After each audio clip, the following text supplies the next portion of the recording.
last part of of our Southeast Asia unit is modern Southeast Asia.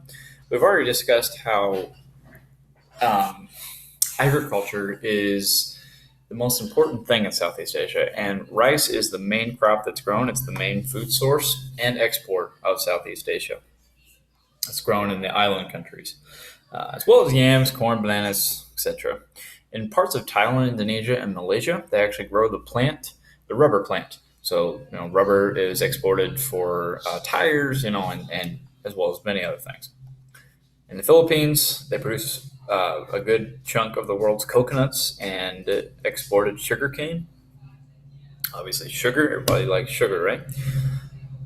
Forestry, logging has led to deforestation in many parts, depleting that resource. In Indonesia and Brunei, there are some oil and natural gas deposits, and they actually have made the top 10 of OPEC's top oil producing nations. Textile industry is also becoming more profitable in Southeast Asia. Some of your clothing that you have at home might say made in Vietnam on the tag. A lot of clothing is made in Vietnam.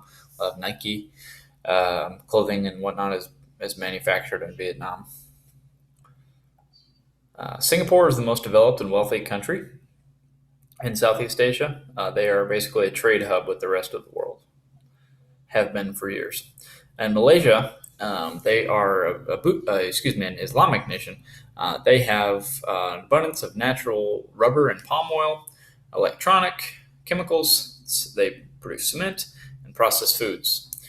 Malaysia also produces some heavy industry, such as steel for the chassis of automobiles, and exports the majority of the world's microchips, for computers and phones. Southeast Asian countries are interdependent on one another. We have the Bank of the Asian Development Bank, which gives loans to Southeast Asian nations to produce or to hopefully stimulate those businesses and increase trade and the economy of Southeast Asia. The Southeast Asian nations has an association much like the European Union in Europe, where basically it's a coalition of a bunch of countries where they have a common currency. It's basically a political alliance designed to, grow economically and cultural exchange. So some of the things that kind of affect modern day Southeast Asia is Mother Nature's are first. The Ring of Fire, again, is basically this half like semicircle of plate convergence. Okay, and this leads to volcanoes and earthquakes and a number of other natural disasters that continue to take lives. Uh, Industrialization has helped the standard of living in parts of Southeast Asia, but this has led to pollutants in the air and in the water source.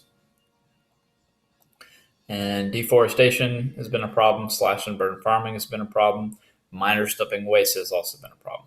Governments are trying to protect the environment by limiting timber exports, replanting forests, and even Indonesia, amongst others, are trying to get people out of cities to prevent overpopulation and get people moving out in the countryside. All right, that is it for Southeast Asia.